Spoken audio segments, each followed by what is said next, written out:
all are doing well. In this video, I'm going to talk about mental health and mental illness as a social problem.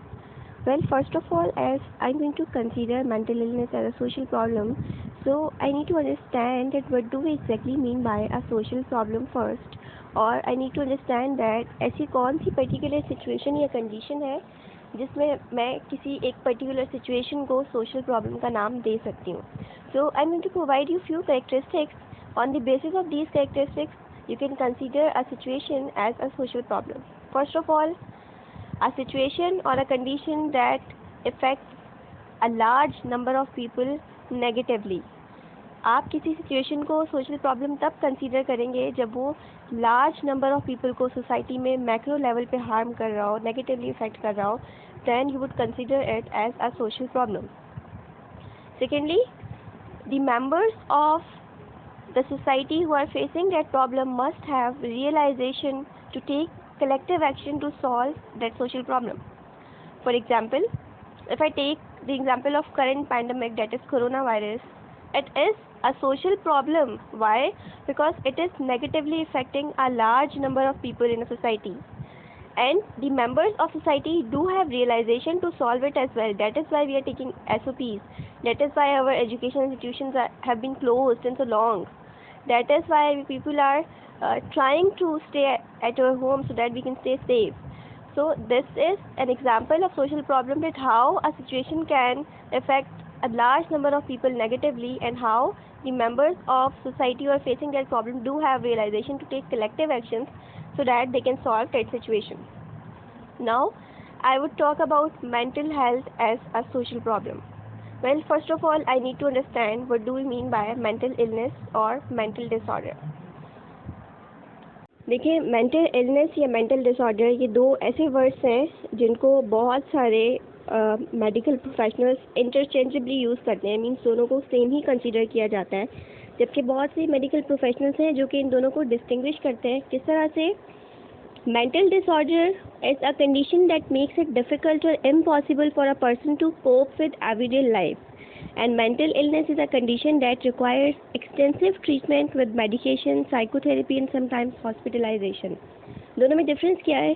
Mental disorder वो condition है जिसमें एक individual के लिए अपनी daily life को गुजारना ही बहुत मुश्किल हो जाता है या इम्पॉसिबल हो जाता है, जबकि मेंटल इलनेस वो कंडीशन है जिसमें आपको सख्त इलाज की ज़रूरत होती है. उसमें मेडिकेशंस भी आ जाती हैं, उसमें थेरेपीज़ भी आ जाती हैं और उसमें आपको हॉस्पिटलाइज भी होना पड़ जाता है. So these two are the definitions of mental disorder and mental illness respectively.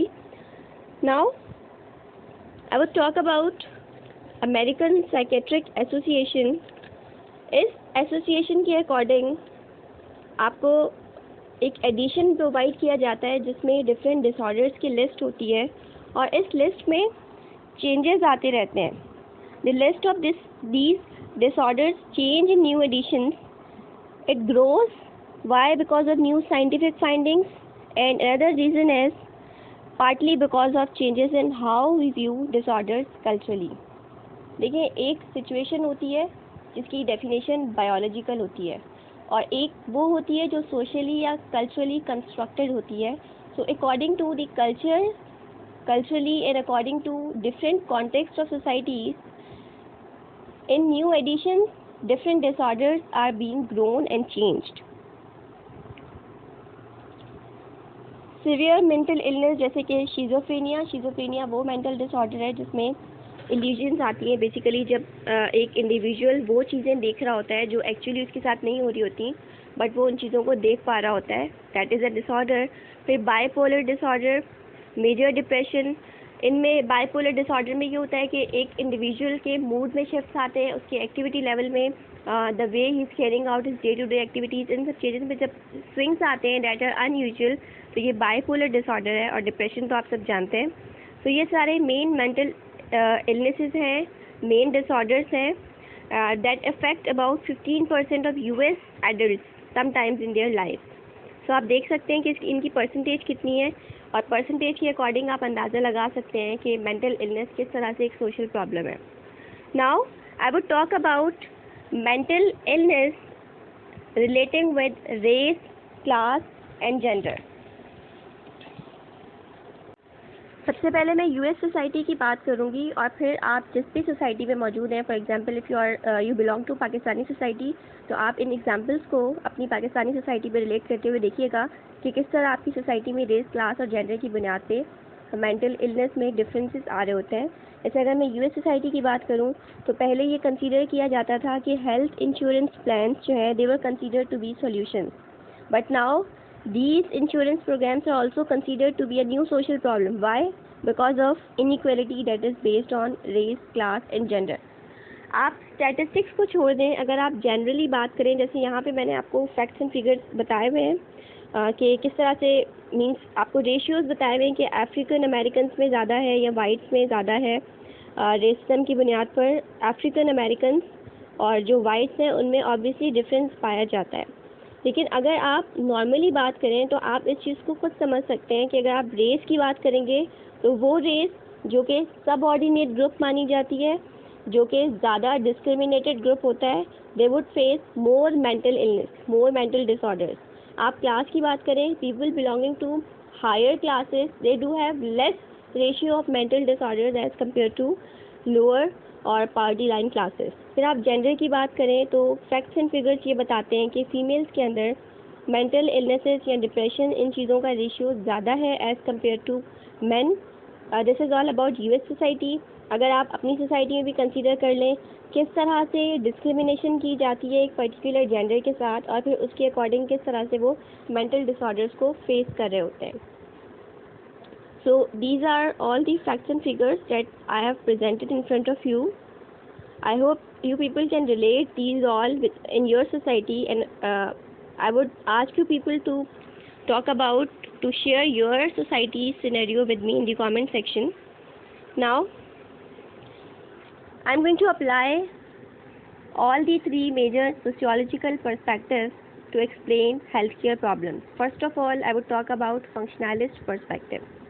देखिए, फंक्शनलिज्म ये कहता है कि सोसाइटी में फंक्शनिंग फैक्टर्स होने चाहिए और फंक्शनिंग फैक्टर्स होंगे तो सोसाइटी की स्टेबिलिटी और हार्मनी मेंटेन रहेगी। अदरवाइज अगर डिसफंक्शनिंग आ जाएगी तो सोसाइटी की स्टेबिलिटी डिस्टर्ब होगी।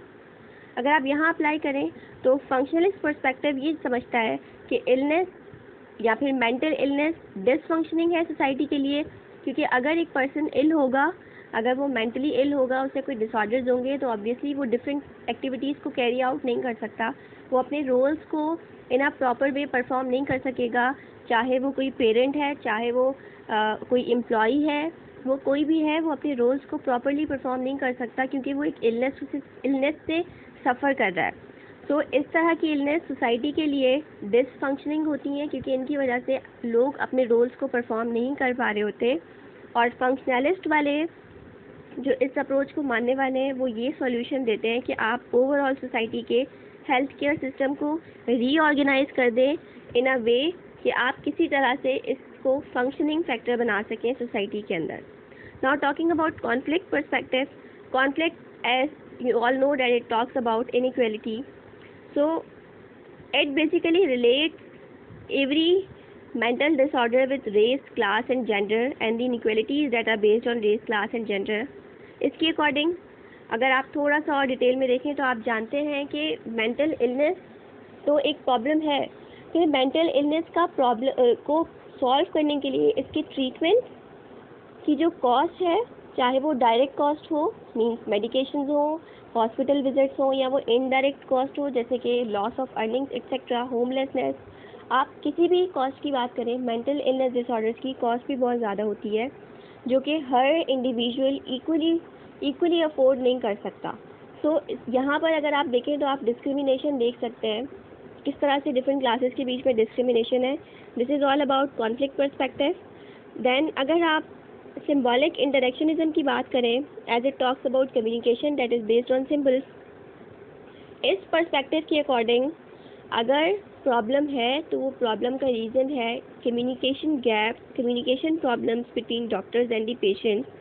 And according to this perspective लोगों को ज़्यादा से ज़्यादा इन्वॉल्व होना चाहिए इससे अकॉर्डिंग हेल्थ केयर इश्यूज़ में, मेंटल इलनेस से रिलेटेड हेल्थ केयर इश्यूज़ में ज़्यादा से ज़्यादा इन्वॉल्व होना चाहिए, क्योंकि आप सब जानते हैं कि अब तो फिर भी सोसाइटी चेंज हो रही है, बट मेंटल इलनेस के बारे में बात करना, या अगर कोई ये कहेगा कि मुझे कोई साइकोलॉजिकल प्रॉब्लम है, तो वो स्टिल एक टैबू समझा जाता है, बुरा समझा जाता है, अगर मैं आम अल्फाज में कहूँ। क्योंकि आप कोई कहेगा कि अगर मुझे साइकोलॉजिकल प्रॉब्लम है, आप उसे सीधा सीधा पागल का वर्ड यूज़ कर देंगे। तो जो चीज़ टैबू समझी जाती है, फिर उस पर लेबल लग जाता है, लोग उसके बारे में बात करना बुरा समझते हैं, उसमें इन्वॉल्व होना बुरा समझते हैं। तो एक तो ये कि लोग विजिट से नहीं करेंगे हॉस्पिटल्स में, कि इस डर से कि कहीं मुझे पागल ना समझा जाए, कहीं मेरी सोसाइटी से आउटकास्ट ना कर दिया जाए, कहीं मेरी एक्सेप्टेंस ख़त्म ना हो जाए। फिर कम्युनिकेशन गैप आ जाता है जो डॉक्टर और पेशेंट्स के बीच में, वो भी अनईक्वल होता है। तो ये सारी चीज़ें हैं। This is all about the health issues, mental health issues, and mental illness as a social problem, along with the application of different perspectives. I hope you enjoyed the video. Comment section में please अपने points, अपने views या आप किस तरह से इसे देखते हैं in the framework of different perspectives मुझसे ज़रूर शेयर कीजिएगा. Take care, have a good time.